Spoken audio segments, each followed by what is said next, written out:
Good evening, guys.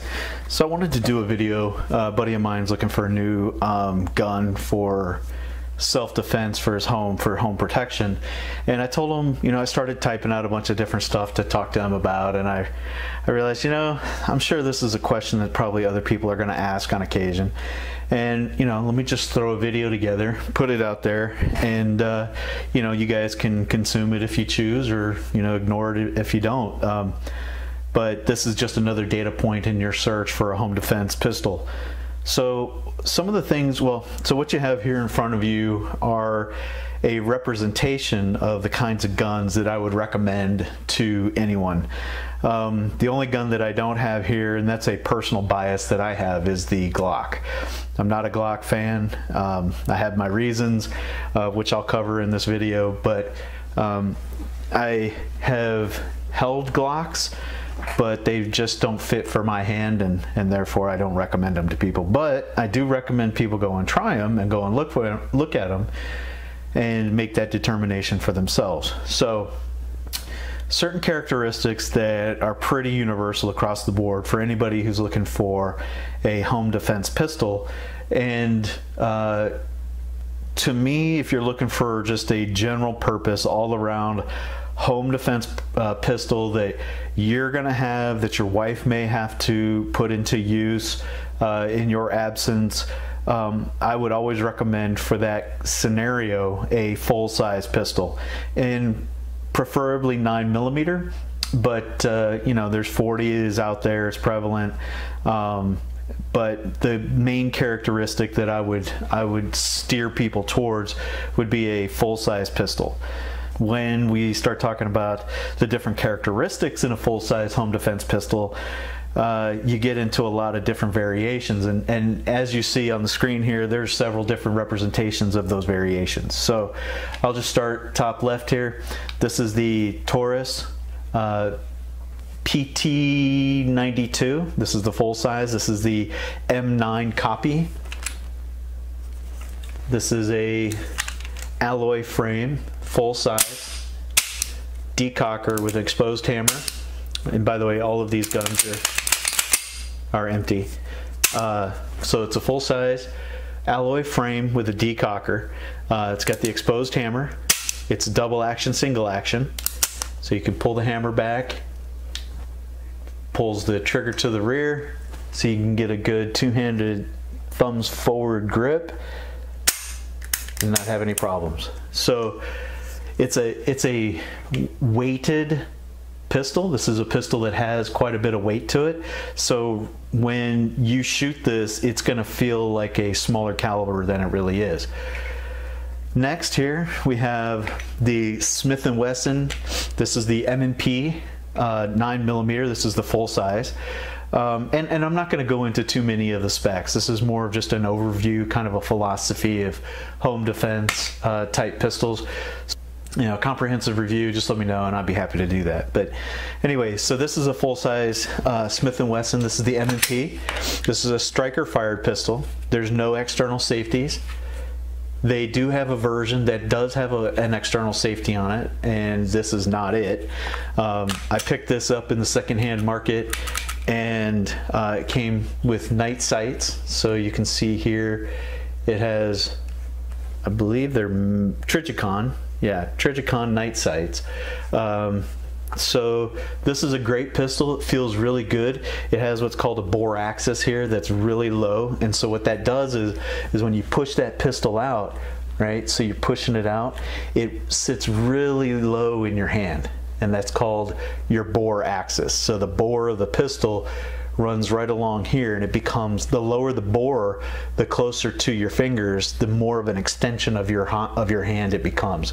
So when you do a push out, it just becomes like pointing towards the person you're going to shoot at, and it becomes a reflexive type. The next pistol coming around here clockwise, this is the Springfield Armory. This is the XDM 9mm. It's got a 4.5-inch barrel. I've added some skateboard tape to it, so this is, gives it a little bit better traction. So one of the things that I recommend, again, when you're looking for a home defense pistol, I discussed bore axes here on the MMP, is something that has a natural point of aim. So when you push it, when you get this gun in your hands and you get your thumbs forward grip, you know, don't do your teacup and saucer, or, you know, 1980s cop, you know, grab by the wrist. When you've got your thumbs forward grip and you look into this and you got, you know, you do a press out with your pistol, you should have a natural alignment of your sight picture. And what I mean by that is you've got your 3 sights right there, the 3 dots. You want those to line up perfectly as soon as you push the gun out, so that you can determine, well, not so, it's so you can feel comfortable that when you're in a high stress situation and you do your press out, or you do your just natural reflexive pointing your gun out at the bad guy, and you go to squeeze off that trigger, that it's going to hit what you're aiming at. And that needs to become a reflexive type maneuver. If you're fishing for your sights and you're trying to line up your sight picture and it just doesn't, you know, it's not natural, then maybe that's not the right gun. And there's, as you can see, there's plenty other guns to choose from. So give another gun a shot. Me personally, that's why I don't choose Glock. I think on the Glocks, they have a more of a cant of the wrist, and it becomes an unnatural position for my hand. And that's just a personal preference. There's no right or wrong. It's what works best for you. So if you want to go and try a Glock, I highly recommend it. It's just not one for me, and that's why you're not going to see it on the table. So another gun that I have here, this is the SIG P250, and all of these guns are, you know, pretty standard, pretty reliable. You know, they've been around a while. You know, the Taurus, of all these guns, I would say the Taurus has probably had the worst reputation in overall quality, and it's, you know, 30 or 40 years in the United States, but it's a great gun. There's nothing wrong with it. They've come a long way in the last 30, 40 years with metallurgy, manufacturing processes. They've got all that down. So this is a great gun. If you come across this, if you like this style with the exposed barrel, you know, the M9 style, it is almost identical. I've done another review on this, doing a side-by-side comparison of this and the Beretta M9. But nothing wrong with Taurus. So any one of these guns or variants of them would be great. Smith & Wesson here, they put out a great gun. They're on their 2nd version of the MMP line in their semi-automatic full size. So that's been around for probably just short of 10 years now, or right at 10 years. The XDM, I believe, has been around just about the same amount of time, about 8 years or so, 8 or 9 years. The 250 hasn't been around as long, but the military just picked up the cousin of this one. This is the P250. They picked up the P320, which this is the hammer version. They picked up the Striker Fire version, and it's got a little bit of a variation. It's got the grip safety on the side here, not grip safety, the manual safety here on the side for, you know, in compliance with the military's requirements. But the SIG 320 has gotten a lot of great rave in the gun industry. So those are some of your features. I will talk about manual of arms real quick. So on several different pistols you'll see here, I've got exposed hammers. So this one has an exposed hammer. This one here has an exposed hammer, but you can't grasp that hammer. This hammer you can grasp, you can pull it back, and you can make this gun ready that way. It does pull the trigger back a little bit, and you can put it on safe. This is a condition 1 or condition ready on the 1911 type folks who like to carry their gun in this capacity. So you'd have a round chambered, you'd have the trigger, you'd have the hammer back and the safety on. So you go and you pull this out. If you were to pull it out and for whatever need, you pull it out, you take it off of safety, and now the trigger's in the rear. You've got a very light trigger and it'll go bang. So some people like that. Me personally, that's not how I carry. I like that full length of travel there to get to the break, and it just makes me feel a little more comfortable. And there's other reasons. This isn't a carry gun for me, but a lot of that has to do with the kinds of guns that I like to carry. So that's worth. Another feature to consider So on the XD line, and you'll see this on the 1911 line as well. So this is a striker fire. This is also a striker fired gun. So both of these are striker fired pistols. Striker fire just means that there's a pin inside here, and when you rack the gun, it pulls there's a spring that pulls back on that firing pin, and it holds it back here. So when you go to pull the trigger on that first round, it releases it and it lets that firing pin hit the round chambered in the back here. So it's called a striker fire because it strikes the round and, you know, it goes bang. There's no hammer. There's only the firing pin and some internal components inside the sight here that, you know, help the firing pin move forward and with enough pressure or enough speed to hit the primer and help the round go off. So at any rate, that's why they call it a striker fire. Now on this particular one, it has what's called a passive safety. So passive safeties are just you know, you go and you grab this pistol, and when you get a good grip on this pistol, you're automatically pushing in this safety, right? So just by the mere holding of this pistol, that safety is going in. So it can only fire as long as you're holding on to it. If you try to fire it without pushing in on that safety, nothing's gonna happen. So you see, you can pull the trigger all day and nothing's gonna happen, but you get a good grip on it and you go to pull the trigger and it releases the firing pin. So some people find that added safety as a plus. I personally do. Some people find it as a hindrance and they don't like it. There's ways to disable it, but you have to decide for yourself if that's something you want to consider. So on this particular pistol, and I don't have it on this one just because it didn't come with it, you'll hear in the gun industry, I don't need a safety, I don't need any kinds of manual doohickeys to try to manipulate under stress, under pressure. I just want to pull the gun out and start firing, and you know, if I have to manually manipulate any type of external devices, that could be time lost. I could forget about that, and I could forget to do that in a life or death situation, which could cause me my life. So a lot of people don't like having a safety. Now, all of these guns have different types of safeties built into them in the manufacturing process. So in this particular case, it has what's called a trigger safety. There's a drop safety inside here. And then, you know, those are the two main ones on a striker fired only gun. This one has the external passive safety, this one has a manual safety, and this one has an external hammer that you can feel being manipulated. So it's not a safety per se, but it does give you a tactile way to understand if you're pulling the trigger accidentally or not, if your hand is back here, but that's another conversation. So anyway, so moving forward, this is a representation of one of the models. Now the Smith & Wesson M&P line does have a full-size model that will have an external safety right here, and it's just a simple throw lever, very similar to this, where you just lift it up, push it down, and it puts the gun on safe. Some people can, you know, they'll buy this gun and they'll get it with that feature, and then as they mature as a firearms owner, they will come back and they'll take this safety off. And on that particular model, you can remove that safety, so it becomes a striker fire only gun. This one doesn't have it, doesn't come with it from the factory, therefore there's really nothing to add or take off. It is just what it is.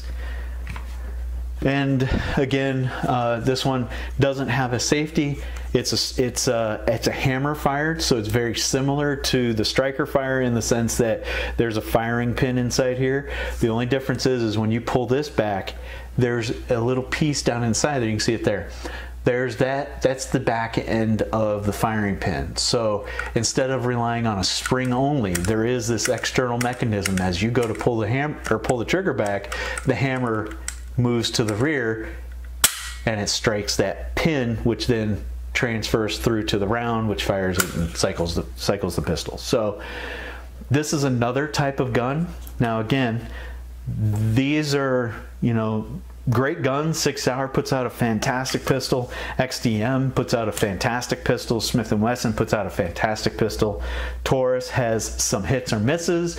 So if you have questions about whether a particular Taurus is a solid buy or not, do your research, do your homework. Make sure that what you're getting is something that's going to last you. Now, as an aside, Taurus does have and does claim to have a lifetime warranty on all of their firearms. That's not to say any of these other guys aren't going to warranty it. They just brag about it. So, you know, I've never had a gun that broke on me because it was something that I did or was a failing in the manufacturing that the manufacturer didn't warranty. So they're really good about that. Most guns will have some kind of need for mechanical repair of some sort or another. But if you're just a general user, you're not out, you know, shooting competition or, you know, doing anything like that, carrying it every day, it's, you know, sitting in a drawer, you keep it lubricated, this thing's going to perform for you for your entire life. So anyway, so the last topic, I think I've covered, you know, the manual of arms, the dexterity in grasping it, some of the mechanics that go along with the gun, and the reasons for the different guns. I just want to cover one last thing, and that's weapon lights. So you have lights and lasers. I'm not a fan of lasers. I've tried a couple of different lasers in my lifetime, and I just see them as kind of gimmicky. I would much prefer, if I'm going to have something on my firearm, for it to be a light. And you know, if it's the gun you're going to grab in the middle of the night, and you know there's a bump in the night, and you want to go and investigate, and you want to make sure what it is that you're going to point your gun at is not somebody that you care about or that you love before you squeeze that trigger, a laser's not going to help you in that scenario. So you want to have some sort of illumination. Now, you can put a weapon light on your gun, which is what I'm going to cover, or you can get some kind of, you know, just external flashlight, just some little, you know, cheapy old Walmart flashlight that you keep with your gun. Now, you can do that. I don't recommend it. I think it's better to keep the light with the gun, but if you keep it with the gun, you can't just set it there and forget about it for 5 years and come back to it and hope that it works.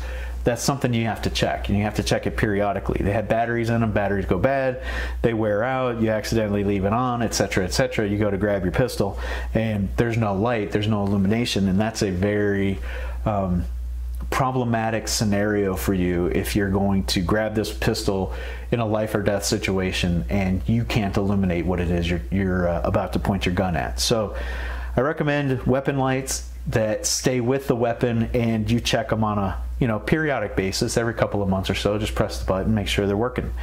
So different, so I have 3 different ones here, and this is no means a comprehensive list of these either. I mean, there's, you know, full range of weapon lights, but these are what you're going to see most often, just in general hobbyist kind of firearms ownership. So here's 2. I got this one off of Amazon. It's got a little push button right here, and it's got varying modes, strobe, and just illumination. So this one is kind of cool. I kind of dig this one just for the simplicity's sake. So the cool thing about this is, so you've got your Picatinny rails right, or I'm sorry, you got your Picatinny rails here, and then you've got your mount here. So the way this one works is it's spring loaded. So you take it, you slide it down on the rails, and then you lock it in place. So now you've got a light on your weapon, so when you go to push it out, or you know, you're in the middle of the night and you need to know what's going on, you flip the button and you have light. You want to strobe them, you want to solid them, or you want to turn it off. So that's an easy, quick, you know, simple add-on to your pistol.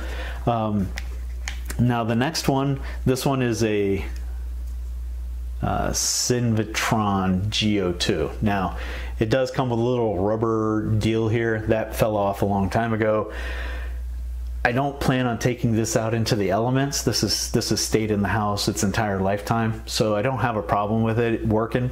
But if you were going to use this, you know, put it in your car or take it out into the elements, this is not something I would recommend. It's a POS, it's cheap illumination, but I don't recommend it if you're going to use it for anything more than just keeping it in your drawer or in a safe.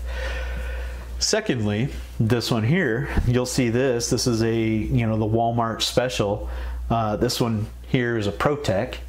If you can see that, if that's gonna focus or not. Yeah, there it goes. So that's a ProTech.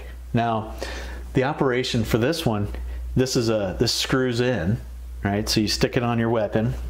So you stick it on your weapon and you screw it down. Now, that's on there, that's not going to come off, I mean, unless you want it to come off. You know, these, I will say, these little deals right here, they don't take a lot of torque. This is some kind of cheap metal. I don't even know if it's aluminum. I think it's just some kind of pot metal. Very inexpensive light. I think it's like 30, 40 bucks at Walmart. You know, you can get them on Amazon, probably the same price, 25, 30 bucks. And this is just a simple throw lever that you throw. And I find a couple of different things that I found break on these. This breaks, you know, these little thumb screws that you can put on to hold it onto the rail. Those will break with just the least amount of torque. Hand tight, you can actually wear those out. And then these little levers right here, these will break. The on-off switch will, the circuitry inside here is not the best. Again, this is a cheap, inexpensive way to throw a light on your weapon until you get something better. Now, what is better? So this is pretty much the standard light, or was the standard light for the longest time. So this is a Streamlight weapon light. It's a TLR1. This is S for strobe. This is about 100, 125 or so new, and it has this lever that you throw here on the side. Now they make different end caps, so you can do a plunger where a little cable comes around and you can hit it with your thumb, so if you want to put it on a rifle or something like that. And this particular weapon light comes with several different options. It also has different variants for the type of rail. They're keyed just slightly differently on certain guns, like Glock versus the XDM versus the M&P. They're similar, but the Glock is slightly different. So there's different little mechanism that you can engage inside there. It comes in the kit. Just know the kind of gun that, you know, whatever light you get, just know what gun you're going to put it on and make sure that that light fits your gun. This one's a good one. I mean, this thing's solid metal. These are, you know, they're rated for submersion in water. They're rated for dust. They have good gaskets on them. You know, they're sealed up pretty tight. The illumination on them's pretty good. The mechanics on how you operate them are great, but they're not indestructible. I have broken this one, so this is the second one I've owned on this light. So you got, you know, good beam. You can have it on full time, or you can just do momentary light, and it also does a strobe as well. So this is one I would recommend. This one, I mean, there's others. Inforce. I'm not going to say I would recommend one over the other, but as a minimum, I would recommend something of this quality. You know, if you're paying $100 for it, it's probably gonna, or more rather, it's probably gonna be of the kind of quality that you want for a long-lasting weapon light. So that's pretty much it. That covers all of the basics for anybody who's in the market for a home defense pistol. You know, again, this isn't a comprehensive list. This is just 4 guns that I have in my inventory that I've purchased with my own money and that I would recommend for other people. If you have the ability to go out and try before you buy, go and put them in your hands. You know, see how it's called trigger reach. See how far away your finger is from that trigger, and does it land on the trigger. Grab it with 2 hands in a thumb forward grip. So you grab it, wrap this hand around it, and then push your thumbs forward down along the side and put it up to your eye and see if you get a natural point of aim. If you do, and you've got good trigger reach on it, if you can go shoot it before you buy it, by all means do. But it, you know, holding it, putting your finger on the trigger, seeing how far away your finger is from the back strap to the trigger is a good indicator if it's going to fit your hand well. The worst thing you could do is get a gun home and go to grab it and realize you can just barely reach that trigger, especially for a woman or, you know, guys with fat hands. Trigger reach can really become a problem. So put your hands on them. I mean, you're going to spend a couple $100 on this pistol. It's not going to hurt you to fondle it a little bit before you make that purchase. Now you can go to places, you know, box stores like Academy, and they'll have the trigger locks on them. If you ask them, they're supposed to, from what I understand, they're supposed to take those trigger locks off and let you see where that trigger's at. Now they don't like you dry firing them, but you can put your hand on it and reach your finger up there and see how your trigger lands on it. So that can be very helpful. If you have a gun show in your area and you want to look at a large range of guns, you know, by all means, they'll have them all over. Usually they'll have a policy about ask before you touch, and sometimes they don't care. They'll just let you fondle them. So my point in all of this is if you're dropping $400, $500, $600 on a pistol, know what you're getting. Know how you're going to apply that weapon in a defensive scenario, and try different ones out. There's many guns out there nowadays that you can try out. So go out, look at them, try them, feel them, and you know, get an idea just by exposing yourself to the types of weapons that are out there. Don't just take what somebody tells you as, you know, something worth getting and go and spend your money on that. That's a bad way of buying a gun. And I'll just leave you with this last tidbit. If you have a female significant other that, you know, is going to be required, or not required, is going to be depending on this weapon to save her life, and you want somebody who's going to be a partner with you in owning this firearm, taking on this responsibility, you know, to preserve and defend your family and your property, let her be involved.